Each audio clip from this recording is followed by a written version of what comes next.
everyone, I'm Heather and welcome to Simply Solo, where you're going to learn tips and tricks to master your StarCraft Solo presented by 143 Vinyl.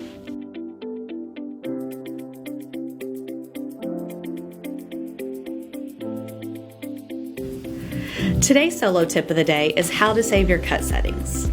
To do this, you'll need to go to the control panel. Once you're there, you will choose speed and force. After that, you will hit save. Once you have hit save, you will go to a screen that will have choices for you to use for the name. You can choose to rename one of those slots. Choose a slot, hit rename, and then type in what you want to name your cut setting. Once you're done, hit OK, and then save.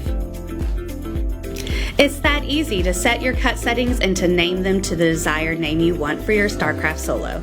Thanks for joining me for your StarCraft Solo tip of the day. Join me here every Monday and Wednesday to get your next tip on how to use your StarCraft Solo.